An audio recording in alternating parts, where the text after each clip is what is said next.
반갑습니다. 제가 뭐 이렇게 나와서 강의할 만한 입장인지는 잘 모르겠는데요. 예, 지난번에 어떤 선생님도 그렇게 얘기를 하셨는데, 아직 공부하는 입장이고, 그래서 사실 오늘 소개해드릴 내용 부분들은 상당히 뭐 모든 분야가 다 그렇겠지만, 논쟁적인 부분입니다. 그러니까 이제 기존에 우리가 알고 있던, 물론 상식적으로 알고 있던 내용들도 많이 있지만은, 사실 더 깊이 들어가 보면은, 아직도 굉장히 논쟁이 많이 되고 있는 영역들이라서 상당히 조심스러운 부분들이 있습니다. 그래서 더 관심이 있으신 분들은 개인적으로 찾아보시고 하시면 될 것 같아요. 저는 뭐 아까 소개를 해주셨지만 주로 이제 전공은 이제 제가 이제 사회학 이론 이런 쪽을 했습니다. 지식사회학, 문화사회학 이런 쪽을 했는데요. 저는 이제 다른 사람들하고 조금 달리 이제 종교 사회학 이론만 한 게 아니고요. 사회과학, 철학, 방법론 이런 쪽을 원래 전공을 했는데 그걸 하면서 보통 적용하지 않는 다른 지식사회학적 방법론을 가지고 종교를 연구하고 있습니다. 그래서 좀 다른 분들하고 좀 다를 수가 있는데 어쨌든 오늘 강의할 내용들은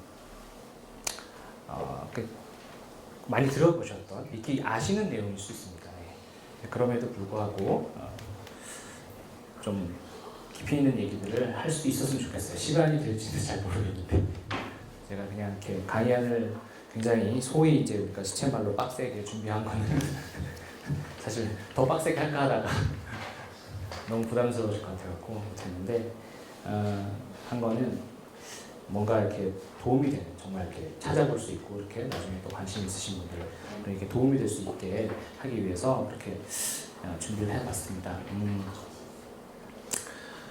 자, 오늘 그 주요 제목은 이제 뭐 후기 세속사회와 종교의 귀환 이렇게 돼 있는데요. 소위 뭐 우리가 종교가 귀환했다, 종교가 재부흥하고 있다 이런 얘기들을 많이 들어보셨을 거예요.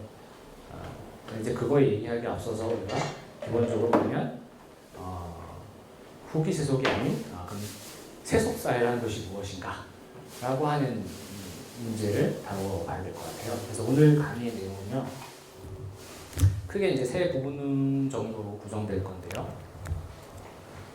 첫 번째는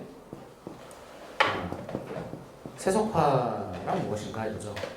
네, 세속화란 무엇인가. 근데 다 아시는 내용일 수 있는데, 두 번째는 그러면 세속화가 아닌 건 무엇이냐라고 하는 거죠. 소위 이제 탈세속화는 무엇이냐라고 하는 것입니다. 탈세속화라고 하는 것은 무엇이냐. 이 탈세속화론 안에는 굉장히 많은 이론들이 있어요. 학자들도 굉장히 많고요. 주장이 다양합니다. 근데 이걸 이제 하나로 묶어서 얘기를 하는 거예요. 이제 여기에서 이 중에 하나가 이제 우리가 후기 세속화 내지는 후기 세속 사회, 후기 세속 사회론, 후기 세속주의 뭐 이런 것들입니다. 그걸 하나를 다룰 것입니다. 그 다음에 세 번째로는 그러면 한국의 케이스, 우리의 경우에 어떠한 지금 자리에 와 있느냐, 세속화, 탈세속화, 그럼 한국의 경우는 어떠냐라고 하는 것을 지금 살펴보는 거예요. 기본적으로 세속화라는 개념은 아시겠지만 서구에서 온 거잖아요. 익히 아시는 내용입니다. 그래서 기본적인 뜻은 뭐 초월적인 것이 시간 속으로 들어왔다 이렇게 얘기할 수 있습니다. 철학적이고 신학적인 개념이죠. 그래서 원래부터 있던 얘기죠. 초월이 세속으로 들어왔다, 인간화되었다, 내재화되었다, 혹은 자연화되었다, 여러 가지 방식으로 표현될 수 있습니다. 사실 뭐 자연신학의 가능성을 얘기할 때도 우리가 이런 얘기들, 초월, 영원한 것, 초월적인 것이 자연 속으로 들어왔다라고 표현하는 그런 것인데요. 그래서 여기 이제 발제문 보시면 세계 내로 가져온다. 그래서 이것을 이제 우리가 주술화에서 벗어나는 것, 마법화에서 벗어나는 것, 그래서 탈주술화라고 얘기합니다. 기독교는 굉장히 초월을 강조하지만 그럼에도 불구하고 기독교 역사 속에서는 주술을 거부하는 역사들도 있어 왔거든요. 사실 이것이 두 가지 흐름이 공존하고 있는데 그것이 계속 변증법적으로 경합을 하고 있는데 결론적으로는 뭐 경합한다고 말씀드릴 수 있겠습니다만 어쨌든 과정 속에서 지금 어떻게 펼쳐지고 있는지 한번 살펴보려고 합니다. 이 세속화의 개념, 아까도 말씀드렸지만 이거를 찰스 테일러라는 철학자는 이렇게 얘기를 합니다. 같은 시간 안에 들어오는 것, 우리가 함께 같은 시간 안에 있다고 생각하는 것, 이런 식으로 표현해요. 그러니까 이전에는 서로가 다른 세계에 살고 있다고 여겨지고 서로가 만날 수 없고 그렇다고 생각을 했던 것 같아요. 예. 그런데 근대가 되고 근대 이후부터는 사람들이 우리가 모두 한 세계 안에 있다, 한 시간을 공유하고 있다, 함께 같이 하고 있다라고 하는 그 시간성, 공동의 시간성을 공유하게 되었다. 그것이 세속화다라고 얘기를 합니다. 그리고 그 세속화를 사회의 규칙, 사회의 원리로 삼은 것을 세속주의라고 얘기를 합니다.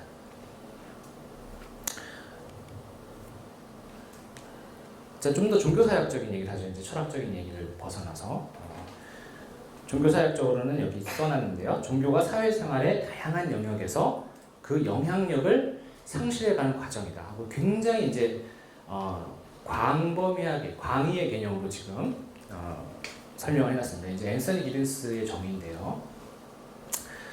이게 이제 다양한 영역에서라고 했기 때문에 굉장히 이 영역들이 어떤 영역이냐, 도대체 어떤 영역에서 세속화가 종교가 영향력을 상실해가고 있느냐라고 하는 부분들이 굉장히 다양하게 다루어지고 있습니다.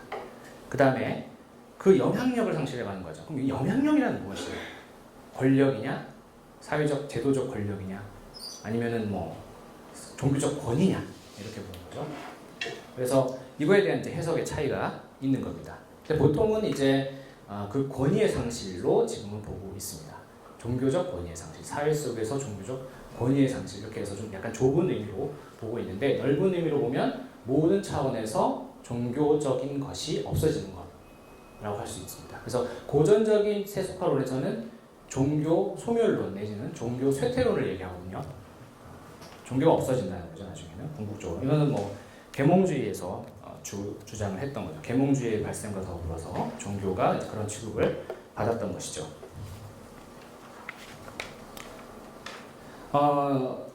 이 페이지에 보시면 역사적 그 맥락이라는 것이 있습니다. 이 세속화는 이제 역사적 맥락이 있는 거예요, 당연히. 그래서 뭐 그 앞서서 아까 제가 철학적, 신학적인 영역까지 얘기를 하게 되면은 굉장히 그 기원을 멀리까지 소급해 올라갈 수 있어요. 예. 아까도 얘기했지만 자연신학, 뭐 이것까지 얘기할 수 있거든요. 근데 이제 거기까지 가면은 뭐 제 분야가 아니고 제가 잘 모르는 거고 너무 머니까요. 이제 역사적인 실질적으로 이제 세속화다라고 하는 그러니까 이제 역사적으로 얘기할 때는 어디서부터 얘기하느냐? 보통은 그 신성 로마 제국 아시죠? 신성 로마 제국과 로마 교황 간의 권력 다툼이 있었죠. 그래서 서인권, 그러니까 성직자를 임명하는 그 문제에 대해서 이제 신성 로마 제국 형제는 이것이 세속 권력이 있다라고 보는 거 주장을 했던 거고 교황은 아니다, 이건 종교적인 거기 때문에 당연히 내가 임명해야 된다 이렇게 생각을 했던 것이죠. 이제 그 투쟁 사이에서 이제 그 종교적인 것과 세속적인 것의 경계가 이렇게 그어지기 시작했다 이렇게 봅니다.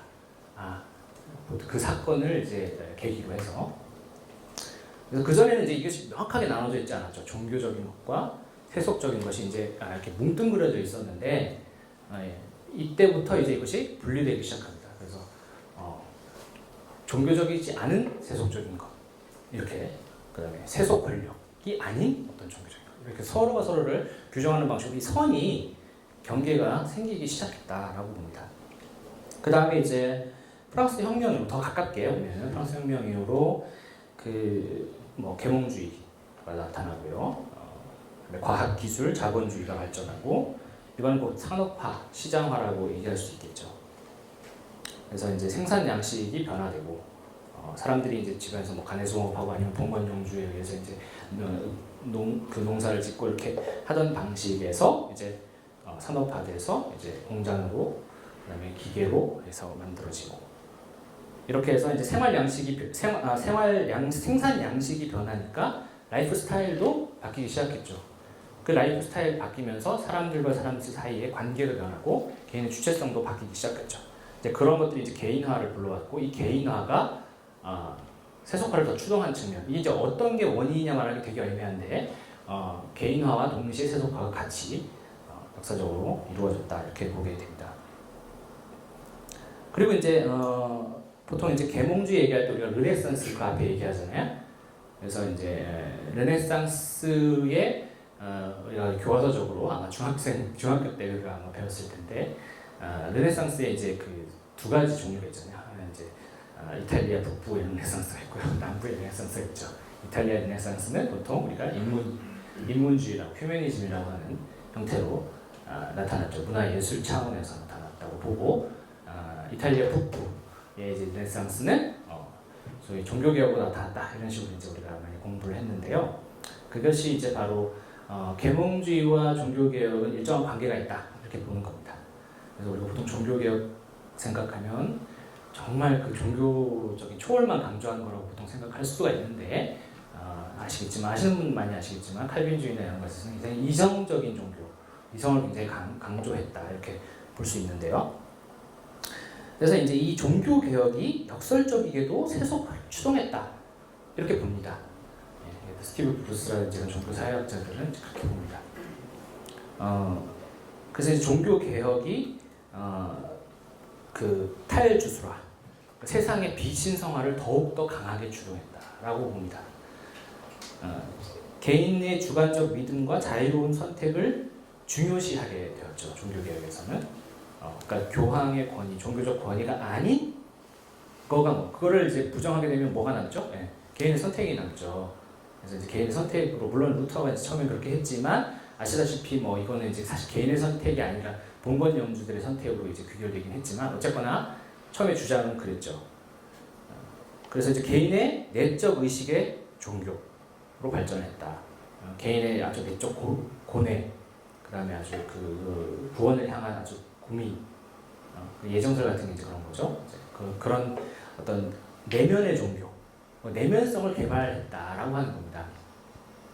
이거 굉장히 도식적인 얘기지만, 원래 이제 중세 캐톨릭에서는 구원의 표식이 뭐였죠? 이제 세례, 영세 이렇게 해서 구원의 표식을 외부에서 주어지는 의례와 성례전을 통해서 주어집니다. 그러니까 개인의 내면 구원의 확신, 개인의 내적인 이런 것보다 중요한 것은 공동체적 승인, 이런 게 되게 중요했던 거죠. 의례적인 차원, 이런 게 더 중요했다고 보는데, 종교개혁 이후에서는 그것들을 이제 좀 많이 부정하게 됐잖아요. 그래서 그걸 부정하면서 오히려 개인의 내적인 선택, 이런 것들을 더 중요시 여기게 되었다라고 합니다. 그 개인의 내적인 선택을 중요시하게 되었기 때문에 또 종교의 권위, 공동체적 권위가 무너지는 것이고, 그 선택의 결과로 내가 이 종교를 선택한다는 것은 뭐냐면, 결국 내가 선택하기 때문에 나의 주체의 의식, 그리고 내가 그 교리 아니면 종교를 어떻게 바라보는가 하는 해석의 의지가 더 중요하게 되는 거죠. 그렇게 됨으로써 내적인 세속화가 주동했다. 이걸 이제 사사화라고 봅니다. 내적 세속화를 사사화. 개인, 이제 프라이빗테이제이션이라고 하는데, 그러니까 번역이 좀 정확하진 않아요. 개인화라고 할 수도 있고요. 사적인 것으로 소유할 수 있는. 사사화라는 건 사유재산의 사자, 개인적인 사자, 개인 사자랑 소유할 사자를 써가지고 개인적으로 소유할 수 있는 사적인 것처럼 이렇게 만들어졌다라고 하는 것입니다. 그래서 개인이 소유할 수 있는 것이죠. 구원은 교회에게 있는 거였는데, 그전에는 이제 구원은 나에게 있는 것이죠. 그래서 이제 이런 종교개혁이 단순한 의미에서 세속화를 추동했다, 이것뿐만 아니라 근대적인 합리성, 이게 이제 베버가 말하는 프로테스탄트 윤리와 자본주의 정신에서 얘기하는 어떤 그런 합리성, 계산 가능성을 추동했다라고 보는 것입니다. 그리고 이제 세속 정치적 관념의 발전에 자양분을 제공했다. 셸던 월린이라는 이제 정치 철학자가 있어요, 미국에. 굉장히 이제 그 월록, 굉장히 유명한 정치와 비전이라는 책이 이제 우리나라에도 지금 3번 번역되어 나왔는데 그 책을 쓰신 분의 주장에 의하면 이 켈빈주의가 또 루터주의도 마찬가지로 개혁파 전통이 세속적 정치 철학의 개념, 사상을 보존하는 역할을 했다라는 식으로 얘기를 합니다. 그러니까 사실 단순히 종교가 아니라 그 종교적 내부에는 종교성 아니면 교리, 신학 내부에는 세속성이 자리하고 있다라고 얘기를 하는 거예요. 그래서 이제 주어진 권위와 운명의 종교보다 믿음의 기반과 그 영향력을 약화시키게 되고요. 해석대화를 상징이 됨으로써 해석하는 주체의 자리가 강조됐다. 그래서 다원화가 추동된다. 이 다원화가 세속화에서 굉장히 중요한 것이다라고 보는 사람이 있습니다. 그래서 피터 버거라는 학자는 이제 다원화가 가장 중요한 개념이다 이렇게 보고 있습니다. 그리고 또 뭐 기독교화 이게 역설적으로 이게 기독교화가 세속화를 추동했다라고 봅니다. 세속화는 기독교의 반동적 산물이다 이렇게 보는 학자들이 있습니다. 그래서 항상 전적인 기독교화를 추구하게 되면 그것의 반동으로 세속화라는 비용이 지불될 수밖에 없다 이런 식으로 얘기를 하게 되죠. 그리고 이제 내적 성품을 뭐 강조하게 된다 이거 아까 했던 얘기고요. 그리고 이제 역사부터 중요한 사건은 베스트팔렌 조약입니다. 베스트팔렌 평화 조약이죠. 30년 전쟁을 유럽사에서 겪고 나서 그 종교 전쟁이나 종교적인 캐톨릭과 뭐 또 이제 개신교 간에 이제 벌어진 전쟁인데 물론 단순히 종교 전쟁은 아닙니다. 아시겠지만 세속 권력과 그런 관계 속에서 벌어지는 거기 때문에 어쨌든 근데 이제 이 종교적 차이로 인해서 서로를 이제 죽이는 끔찍한 사태로 가지는 말자. 서로 완전 멸망하는 사태로 가지 말자. 그걸 막자라는 것이 이제 베스트팔렌 평화 조약이었고요. 그것을 그 이후로 우리가 이제 이것을 베스트팔렌 체제라고 부릅니다. 평화 체제죠. 베스트팔렌 체제. 무슨 87년 체제 이렇게 얘기하는 것처럼 평화 체제.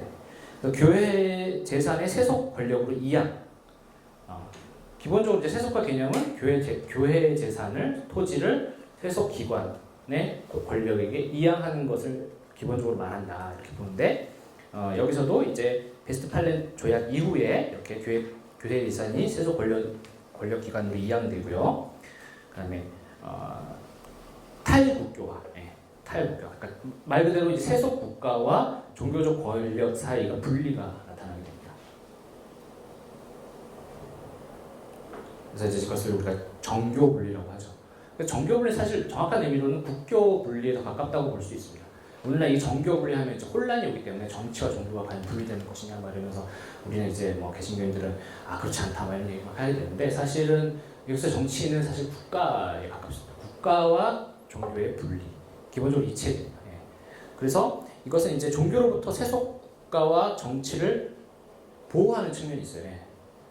그러니까 종교가 거기서 종교적 가치로 개입하면 싸움이 나고 다 같이 죽으니까 그걸 막자라는 취지가 있는 거고요. 이게 사실 유럽 쪽에서는 이쪽이 더 강한 걸로 보여지고요. 그 다음에 이제 사실 국가로부터 종교적 자유를 보호한다라고 하는 것은 이제 미국 쪽의 경향이 있습니다. 사실 뭐 같은 말이지만 약간 강조점이 다르죠.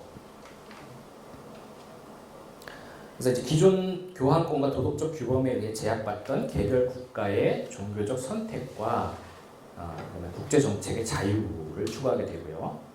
그다음에 이제 세속 국가는 여기서 종교적 진리에 대해서 중립을 표방하게 됩니다. 중립을 선언하고 명시적으로 또 중립을 표방하게 되죠. 이것이 이제 세속 국가 혹은 민족 국가, 유럽 사회 국가가 발전하면서 국가 체제라는 것이 정립되는 과정 속에서 종교가 이제 어떤 관계를 맺느냐가 결정이 됐고 그것이 그 세속화라고 우리가 표현을 하는 것입니다. 그래서 이제 국가를 사유하는 것이 굉장히 중요하다는 것이죠. 정치도 물론 사유해야 된다. 정치적인 것 이건 또 어려운 문제죠. 딱 끊어지는 것이 아니니까 종교적인 것과 정치적인 것이 딱 분리되는 것이 아니잖아요. 우리가 지금 말하는 정치 신앙에서도 다 그런 걸 다루고 있기 때문에 그리고 공공 신앙에서도 다 그런 걸 다루고 있는데 제가 생각하기에 더 중요한 부분은 국가를 어떻게 사유할 것이냐 하는 부분입니다. 국가를 어떻게 생각할 것이냐. 이제 구체적인 문제라고 할 수 있겠죠. 그리고 이제 또 뭐 봉건 질서가 붕괴되고, 이건 뭐 다 같은 얘기죠. 도시화 산업화가 되고요. 세속 국가가 성립된다. 그래서 종교 공동체적 애착 관계, 봉건 당시에 봉건 질서 사회에서 뭐죠? 장원을 중심으로 그 공동체가 유지가 되었고, 그 공동체는 동시에 종교적 상징으로 묶여 있었죠. 근데 그것이 이제 상실되는 거죠. 그것이 상실되고, 종교로부터 세속 질서가 자유를 얻게 되고, 종교적 논리와 윤리로부터 이제 독립적인 국가 이성, 국가 체제를 성립하는 데 있어서 국가 이성, 국가의 통합 원리가 무엇이냐, 통합해야 되는 가치가 무엇으로 볼 것이냐라고 하는 것들이 이제 계몽주의자들에 의해서 논쟁이 되고 논의가 되고 그렇게 됐죠. 국가의 원리, 그럼 종교가 아닌 국가의 원리가 무엇이냐라는 것들이 이제 얘기가 되기 시작했죠. 그래서 사회 통합을 어떤 방식으로 할 것이냐. 그 전에 사회 통합 따로 할 필요 없죠. 종교적 상징, 종교적 권위, 중세 로마 캐톨릭이 했으니까 그걸로 하나가 되면 되는데 어떻게 하나가 될 수 있느냐, 통합이 될 수 있느냐 하는 부분입니다. 그리고 이제 국가가 이 국가 체제를 성립하면서 복지를 이제 추구하게 되죠.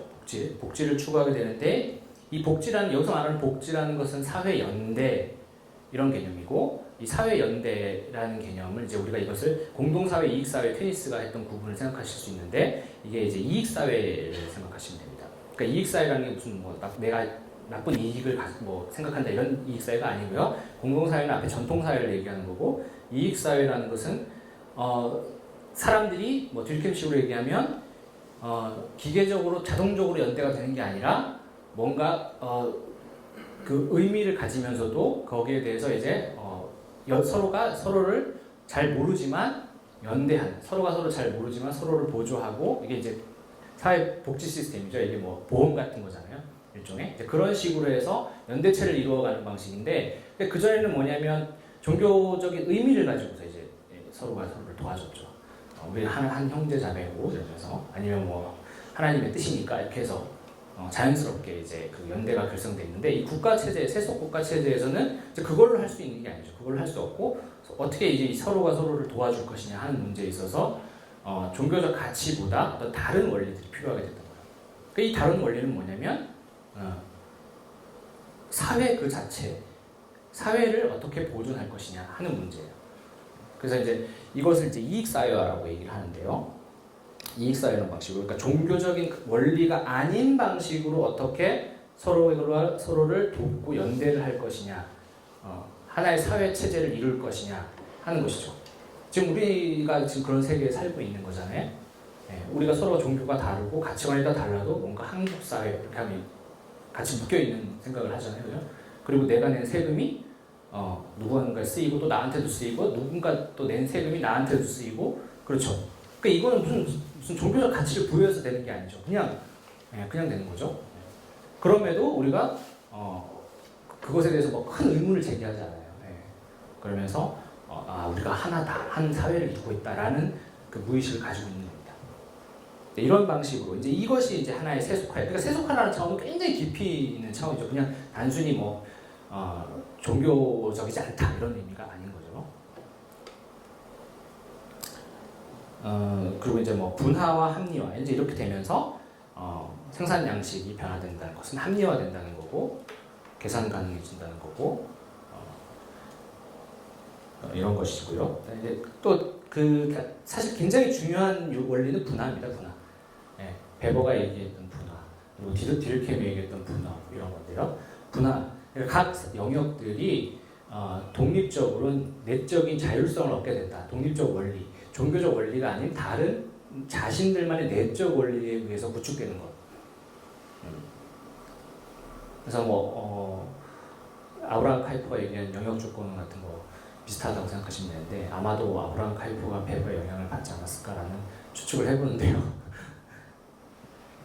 그래서 하여튼 그런 각각의 영역들이 내적인 자율성을 갖는다.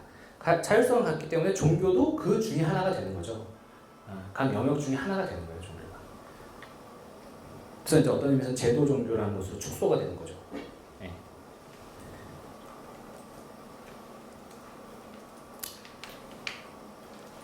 그래서 이제 이런 분화와 합리화를 통해서 자율성이 성립이 된다는 것은 한편으로는 불확실한 영역이 감소한다는 거예요. 각 영역이 전문화가 되기 때문에 거기가 전문화되고 합리화된다는 것은 예측 가능하다는 거예요. 합리성이라는 건 기본적으로 계산 가능성이고 예측 가능성이거든요. 그래서 계산 가능하고 예측 가능한 것, 그러니까 우연성이 감소하죠. 우연성과 종교성은 연결되어 있는데 우연성이 감소한다는 것은 내가 다른 이 합리적 기제 이외의 다른 것에 의지할 필요가 없게 된다는 것이죠. 쉽게 얘기하면 내가 아프면 병원에 가잖아요. 약을 먹으면 낫는다는 거예요. 예측 가능하잖아요. 계산 가능하고 얼만큼 약을 먹으면 얼만큼 증상이 완화된다. 계산 가능하고 예측 가능하잖아요. 그럼 내가 거기에 의지하지 기도 안 해도 되잖아요. 그게 이제 그런 거죠. 기본적으로 세속화라는 그런 거라고 볼 수 있습니다. 그래서 이 세속화라는 과정은 불가역적인 과정이라고 볼 수 있습니다. 이따가 뭐 탈세속화에 대해서 얘기하지만 막 이게 종교가 다시 막 부흥하는 것처럼 요즘 얘기가 되잖아요. 근데 한편으로 보면 이 세속화라는 것은 불가역적인, 그러니까 뒤로 갈 수 있는 과정이 아니다라는 거예요. 예. 뭐 세계가 뭐 전쟁으로 다 멸망한 다음에야 뭐 그렇게 될 수도 있는데 그거 아닌 이상은 한번 이 세속화 과정이 진행되면 이걸 되돌리긴 거의 불가능한 거죠. 그러니까 종교가 다시 귀환한다고 하더라도 그건 다른 방식으로 귀환하는 거예요. 그래서 뭐 이 세속화를 하나의 이제 이론이라고도 할 수 있지만 사회 현상에 대한 이론이라고도 할 수 있지만 이것은 하나의 그래서 패러다임이라고 보기도 합니다. 패러다임. 세속화 이론 하나의 이제 패러다임이에요. 그래서 이 패러다임은 여러 다른 사례들에 의해서 도전을 받고 있죠 지금. 그래서 지금 상황은 이 패러다임의 위기 도전 상황이에요. 패러다임 이제 이 해석이 약간 이제 다를 수가 있는데 어떤 학자들은 패러다임이 붕괴됐다 아예 이렇게 보는 학자들도 있고요.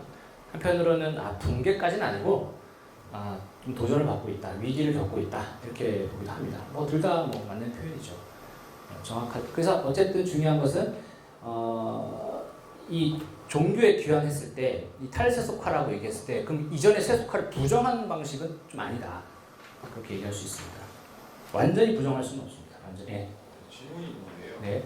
방금 전에 세속화 과정은 비가역적인 과정이라 하신 건데 선생님께서 얘기하실 때 그러니까 그 전에도 우리가 탈주술화 되기 전 기독 사회에서도 이미 탈주술화적인 사람들과 공동체들이 존재하였고 뭐 그 과정이 물론 사회 주도적인 상황이 됐기 때문이라고 생각하지만 어쩌면 오히려 좀 걱정되는 게 뭐 많은 소설이나 또 사회적 현상이 인간의 합리성을 신뢰하지 못해서 비합리적인 결정을 해가는 어떤 사회적 현상이 저는 무시 못하는 어떤 상황이라고 지금 생각을 하거든요.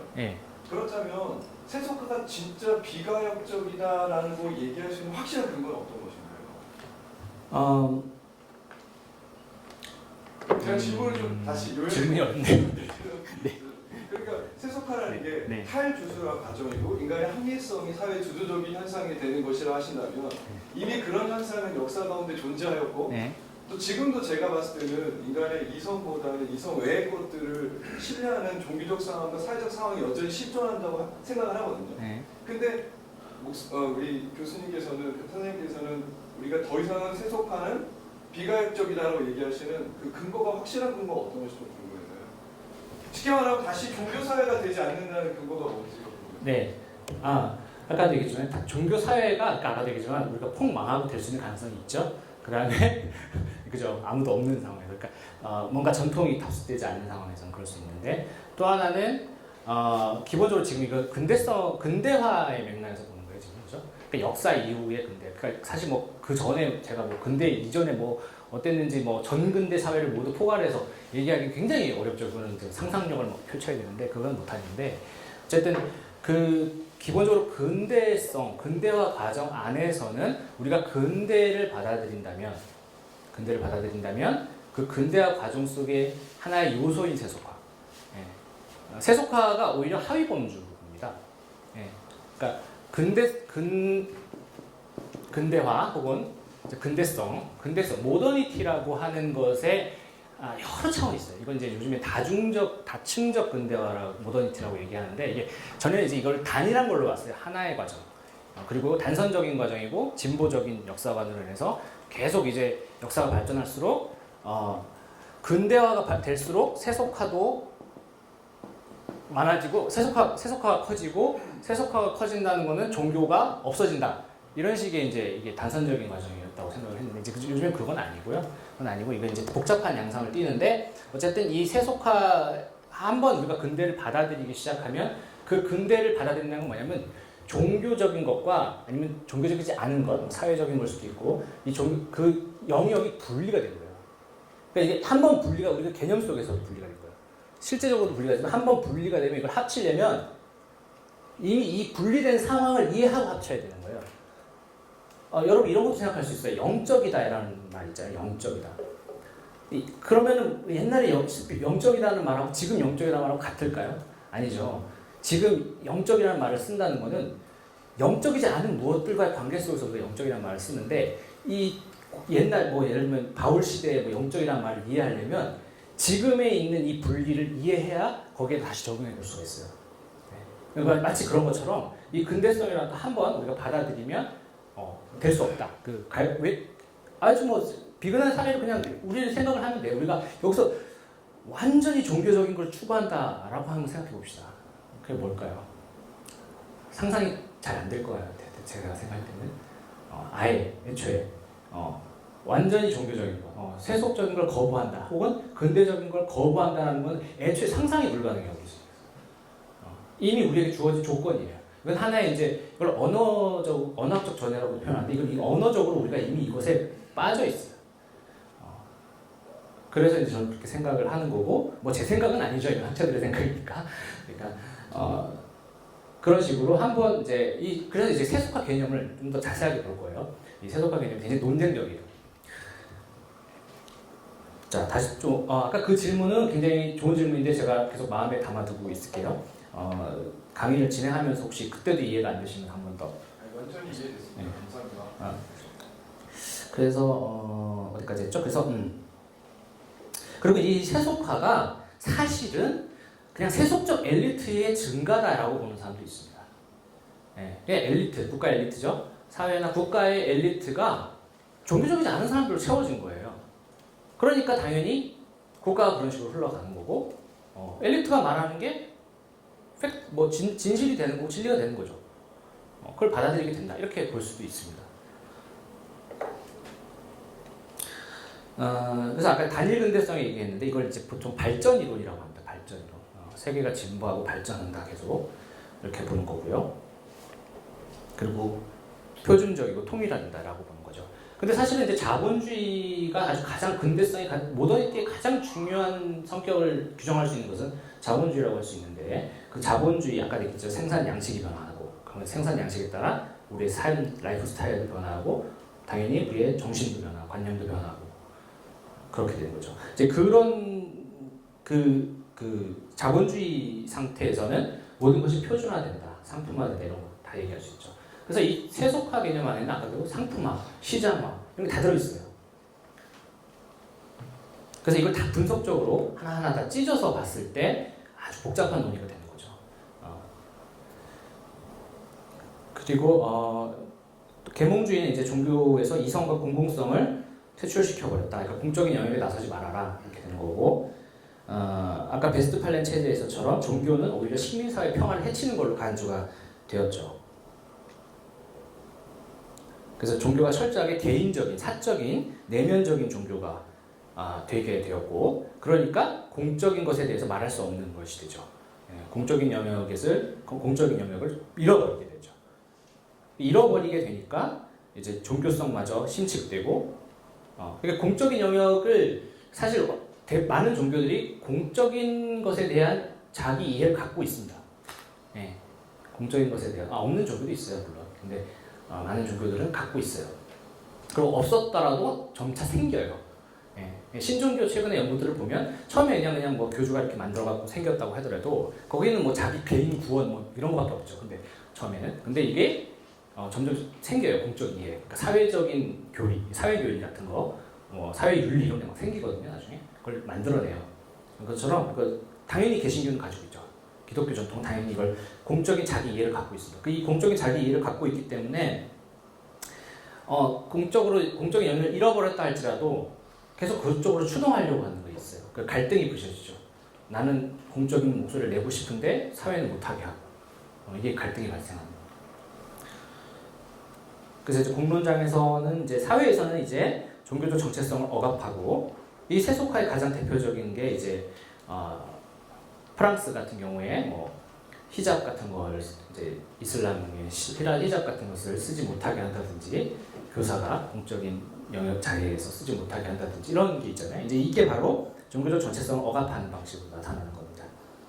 이 세속화 양상이 이제 나랑 다 다른 거죠.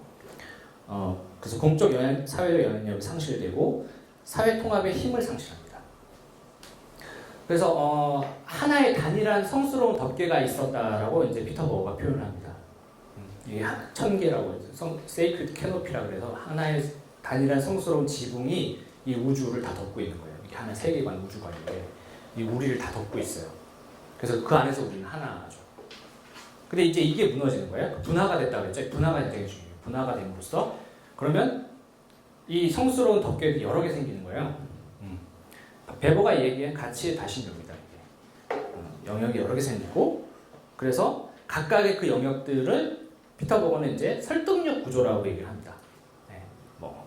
뭐냐면 그 자신의 사람들의 생각, 자기의 생각을 뒤에서 받쳐주고 보증해주고 정당화시켜주고 인정해주고 하는 그런 그런 문화적인 그런 구조, 문화적인 분위기, 그거를 설득력 구조라고 얘기를 하는 거거든요. 그것으로 다 찢어졌다. 그 설득력 구조들이 있는 거죠. 제가 여기서 기독교에 대해서 뭐라고 말을 하면 여러분이 되게 다 알아듣습니다. 그건 뭐냐면 우리 안에 설득력 구조가 있기 때문이에요. 근데 이제 뭐 다른 종교라든지 아니면 다른 곳에 가서 얘기를 하게 되면 안 먹히겠죠. 무슨 말을 하는지 잘 모르겠죠. 이제 이런 것들이 설득력 구조가 다르다 이렇게 볼 수 있는 거거든요. 근데 이런 게 이제 역사적 맥락입니다. 역사적 맥락 굉장히 오래 했는데 3페이지로 넘어가서요. 본격적으로 고전적 세속화론 다시 한번 강조를 하면서 얘기를 드릴게요. 고전적 세속화론을 표준 모델, 일반 모델이라고 표현합니다. 이 고전적 세속화론에는 보통 세 가지 차원 정도를 얘기를 해요. 크게 나눠서 세속화는 무엇이냐는 세 가지 차원이 있다 이렇게 얘기를 합니다. 저는 한 네 가지 정도를 찢어서 얘기했는데 학자마다 달라요. 세 가지, 네 가지만 찢어서 하는데요. 첫 번째로 주관적, 개인적 차원의 세속화가 있습니다. 이건 이제 종교가 개인의 심성에서 쇠퇴하고 있다 이렇게 볼 수 있는 거예요. 개인적 종교성 자체가 없어지고 있다. 그 개인의 종교적 관심도 없어지고 헌신도 없어지고 몰입도도 없어진다. 약해지고 있다. 라고 하는 게 개인적이고 주관적인 차원의 세속화입니다.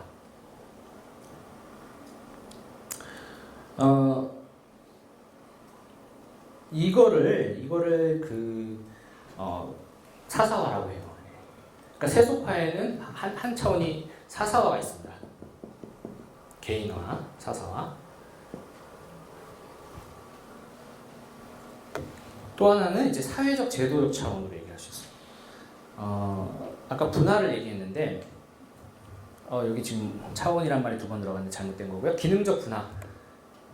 각 사회 영역들이 기능적으로 분화가 돼 있어요. 과학은 과학의 영역이 있고요, 그죠? 의학은 의학의 영역이 있고, 그 의학은 의학의 논리로 가잖아요. 그 의학의 논리에다가 종교의 논리를 막 집어넣지 않죠. 종교의 의사가 종교적인 신앙을 개인적인 신앙을 가질 수 있어요. 그건 뭐야? 사사화겠죠. 나 개인적으로 기독교인이다 이렇게 할 수 있는데 치료하는데 갑자기 무슨 성경을 가지고서 치료를 할 수는 없단 말이에요. 과학의 의학의 논리 거기 안에 교과서가 있을 거고 거기 안에 치료 방법이 있겠죠. 그런 걸 가지고 하죠. 그다음에 이제 사회 그 제도적 차원에서는 그 종교 영향력이 종교 기관에 의해서 제한되고 일종의 하위 문화처럼 그렇게 됩니다. 종교의 사회적 중요성 자체가 감소한다. 사회적 영향력이 제도적 영향력이 감소하는 거예요. 그다음에 이 주관적이고 사회적인 차원에서의 세속화뿐만이 아니라 이 두 가지 사이에 좀 중간적인 영역이 하나 있어요. 이게 바로 이제 문화적인 영역이라고 하는데 이걸 상호 주관적인 영역이다 이렇게 해요. 완전히 개인적인 것도 아니고 완전히 사회적인 것도 아니고 중간에서 이제 하는 영역들이 있는데 이것이 뭐냐면 종교적 세계관의 주도권이 상실되었다는 거예요. 사회 전체에서. 세계관적 차원을 얘기하는 겁니다. 그리고 이것을 이제 피터 버거는 이걸 이제 2차적 현실이 된다라고 얘기해요. 2차적 현실. 2차적 리얼리티가 된다는 거예요. 그럼 1차적 리얼리티가 뭐냐? 원래 종교적 세계관에서는 1차적 순수하게 종교적 세계관을 우리가 상정을 한다면 그 종교적 세계관에서는 뭐겠어요? 그냥 그 종교 원리 그 자체가 1차적 세계관이 되는 거죠. 근데 보통 이제 우리가 쉽게 얘기할 때는 우리가 뭐 1차적 세계관이 종교적 세계관이 돼야 한다라는 식으로 많이 얘기해요. 예. 그게 신앙이 좋은 거라고 우리가 생각하니까. 그래서 뭐 다른 종교에서도 그런 경우들이 많이 있죠. 그러니까 전 영역에 그 주대심을 인정하자 이런 거 있잖아요, 그죠? 그런 거 같은 경우에는 이 논리는 뭐냐면 1차적 세계관을 전부 이제 기독교적인 걸로 만들어야 된다라는 이제 뉘앙스로 해석할 수가 있다는 거예요. 근데 피터 버거는 되게 강력하게 이제 세속화를 얘기하면서 뭐냐면 어떤 우리의 이제 종교 세계관은 그냥 2차적 현실이다라고 하는 거예요. 그러니까 쉽게 얘기하면 이원론이 당연하다 이렇게 보는 거예요. 교회 가서 기도하고 성경 보고 이제 밖에 나오면 자 이제 세속의 논리로 하는 거야. 루터가 이미 두왕국론에서 이 두 가지의 긴장과 갈등을 얘기했지만 어쨌거나 우리의 진짜 리얼한 삶은 그렇다는 거예요. 밖에 나가서도 종교적 액션을 하지 않는다는 거예요. 밖에 나가서 종교적 액션을 하면 어떻게 되죠? 정신병자로 몰릴 수 있죠. 명백하게 우리는 아까 그래서 비가역적인 거예요. 완전히 우리는 근대화된 인간들. 그러니까 사실 여기서 말하는 근대화도 많이 분석적으로 봐야 됩니다. 사실 서구화죠 어떤 의미에는. 그래서 우리 완전히 서구화된 라이프 스타일과 옷을 입고 생각을 하고 이건 지금 강의하는 것도 다 서구적 세팅이 아닙니까? 그런 식으로 살고 있죠. 거기에서 우리는 막 서구적이지 않은 걸 논하고 있고 막 되게 역설적인 상황인데. 그래서 이제 이게 종교는 어쩔 수 없이 2차적 될 수밖에 없다라고 하는 거예요. 종교를 1차적 현실로 이해하는 사람을 우리는 나쁘게 얘기해서 광신도라고 표현합니다. 네. 그 광신이 그냥 나쁘다는 게 아니라 하여튼 그게 어떤 의미에서는 의미가 있을 수도 있어요. 좀 딴 얘기지만 광신이라는 책이 있거든요. 여기 보시면 천년왕국주의 같은 걸 광신에 포함시킵니다. 그리고 어떤 우리의 그 종교적인 그 사회 복음을 라틴 아메리카나 해방 신학이나 이런 쪽에서 그렇게 강하게 밀고 나가는 것도 일종의 광신으로 봅니다. 거기서 광신 나쁜 의미가 아니에요. 종교적 관념을 끝까지 밀어붙이는 걸 광신이라고 보는데 1차적 현실로 밀어붙이는 거죠. 그랬을 때 어떤 현상이 발생하느냐? 그건 다양한 좋은 일이 벌어질 수도 있고 아니면 부정적인 일이 벌어질 수도 있고 그렇죠. 네, 그런 겁니다. 그리고 또 하나의 이제 세속화론의 한 차원은 제가 생각해보니까 제도 종교 자체가 바뀝니다. 네. 제도 종교 자체의 성격이 바뀌어요. 지금 우리가 공공신학을 논의하는 것도 이게 공적인 자기 이해에 변형된 하나의 형태라고 볼 수 있습니다. 네. 공공신학이 세속화가 안 되는 공공신학이 없을 수도 있어요. 필요 없을 수도 있어요. 세속화가 됐으니까 그 세속화의 영향으로 인해서 종교가 스스로 물론 외적인 압력이 있죠. 종교의 내적인 논리도 자기 이해를 스스로 바꿔가기 시작합니다. 그래서 제도 종교 자체가 성격이 변화해요. 이게 이제 여러 가지 형태로 변화할 수 있어요. 근데 이게 또 자본주의, 근대화에서 자본주의와 이제 이게 선택적 친화성을 가지고 있기 때문에 이게 이게 선택적 친화성이라는 말이 좀 어렵지요. 상관관계가 있기 때문에, 그러니까 인과적으로 필연적인 관계는 아니지만 우연적이지만 서로가 잘 맞는, 조응하는, 서로가 잘 피팅하고 서로가 잘 어울리는 관계가 형성돼요. 자본주의와. 그래서 이게 제도 종교 자체가 개인의 선택의 문제가 되면서 또 자본주의에서는 상품화를 하잖아요. 상품화와 이 개인 선택의 논리가 딱 맞죠. 그래서 이제 우리가 종교 시장에서 종교를 선택할 수가 있는 거야. 종교를 선택할 수 있는 자유가 있는 거야. 근데 이 종교적 자유가 양가적이죠. 이 종교적 자유가 좋은 걸 수도 있지만 또 한편으로 그죠? 그러니까 그 베스트팔렌 체제 이후에 종교를 선택하는 종교의 자유가 보장됐죠. 그래서 그 보장된 게 그 세속화의 결과가 되는 거예요. 그래서 세속화를 기독교인도 거부할 수가 없어요. 그런 점에서. 그 종교적 자유를 종교적 자유를 버리고 그럼 우리가 모두 한국 사람 모두가 다 기독교인이 되자. 이걸 추구해야 된다. 그럼 어떻게 될까요? 파시즘이죠. 그러니까 이게 참 논리적인 모순이 있는 거예요. 이제 공공신학이 이제 그런 문제를 굉장히 되게 딜레마를 사유하는 거고 저번 시간에도 다른 선생님들이 다 잘 설명해 주셨지만 어느 수준에서 통합의 기제를 이룰 것이냐, 추상도, 개신교 공공선의 추상도를 어디까지 얘기해야 될 거냐 하는 문제들이 바로 이와 결부가 되어 있습니다. 그래서 이제 세속화 개념을 이제 대강을 얘기했는데 이제 사사화가 있고요. 그 다음에 이제 개인적인 사회적 차원에서의 사회적 영향력 상실, 사회적 차원이 있고요. 또 하나는 이제 문화적 차원이 있죠.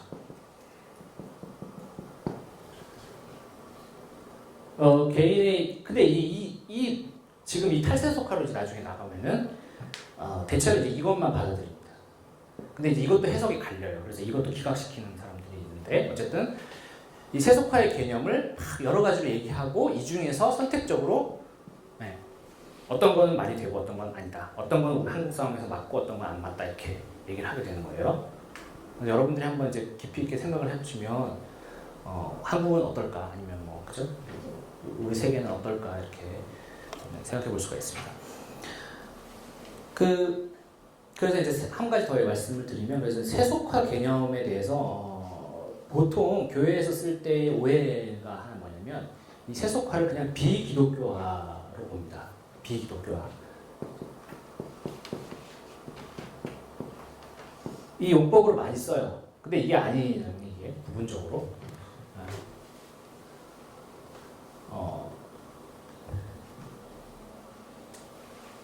그 3페이지에 보시면 제가 이제 글을 써놓은 게 있는데요. 한번 읽어볼게요. 세속적 욕망, 교회의 세속화와 같이 세속화에 대한 대개의 용법은 이데올로기로서의 세속주의와 동일시된다. 기독교라는 진리가 세속주의라는 또 하나의 종교 이데올로기에 오염되었다는 것이다.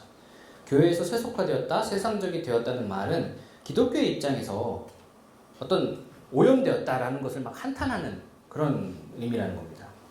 이러한 시각은 표면적으로는 전통적 기독교 신앙을 위협하는 어떤 뭐 세속화 신학이라든지 뭐 이런 자유주의 신학이라든지 뭐 그냥 그런 것들 교인 수 감소라든지 사회적 신뢰와 영향력 상실 등에 대해서 막 그거를 안타깝게 얘기하면서 우리가 세속화되었다 이렇게 얘기합니다. 근데 사실상 이것은 분화와 분업에서 오는 근대인의 운명과 같다 저는 이렇게 봅니다. 신앙과 세속적 삶의 긴장, 소외, 갈등적 상황을 세속화라는 개념으로 지시하고 설명함으로써 이제 기독교인들은 이거를 뭔가 대응해 보려고 합니다. 그러니까 세속화는 그냥 부정적인 의미, 나쁜 의미로 교회에서 얘기할 때 좀 특정한 뭐 그런 걸 얘기해서 그렇지만 저도 많이 이제 들었는데 목사님들이나 뭐 이런 경우에 교회 설교들을 다 한국 교회가 세속화다 이러면서 막 그런데 그 정확한 용법이 아닌 거죠. 예. 물론 뭐 어떤 의미에서는 세속화됐겠죠. 그러나 교회가 뭐 자본주의화됐다, 타락했다, 뭐 이런 거가 직접적으로 세속화와 연결되는 건 아니에요. 세속화의 특정한 어떤 국면에서 이제 그거가 맞물릴 수 있는 거고요. 세속화는 훨씬 가치 중립적 개념이라고 볼 수 있습니다. 그래서 그냥 단지 비기독교화됐다, 기독교가 뭐 혼합됐다, 오염됐다, 뭐 이런 차원으로 얘기할 수 있는 것이죠.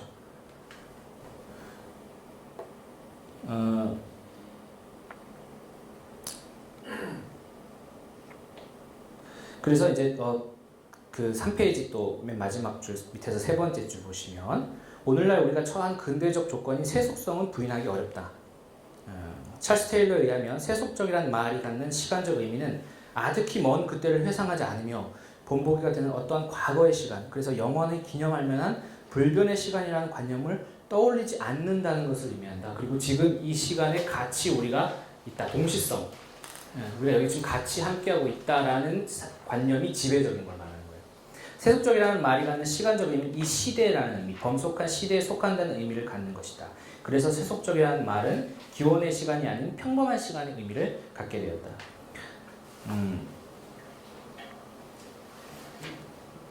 그래서 이 동시성, 동질성을 획득하게 되고 우리가 모두 동시에 있기 때문에 동질하게 되는 거죠. 그렇기 때문에 우리가 이 공론장에서 함께 얘기해 볼 수 있다라는 것까지가 정당화될 수 있다라는 식으로 얘기를 합니다. 우리가 한 사회의 구성원이다. 이 현세를 살고 있다. 이런 게 굉장히 중요하다는 거예요. 그 의식이 없으면 공공신앙을 할 이유가 없죠. 그리고 또 하나 세속화나 세속성에 대한 잘못된 개념의 사용은 그것들에 대한 잘못된 대응을 낳게 된다고 저는 보는데요. 듀르켐식으로 보자면 세속적인 것은 속됨과 같은 말이 아니고요. 막 그 오염됐다 이런 말하고 달라요. 세속적인 것이라는 의미는 성스러움의 반대말이 아닙니다.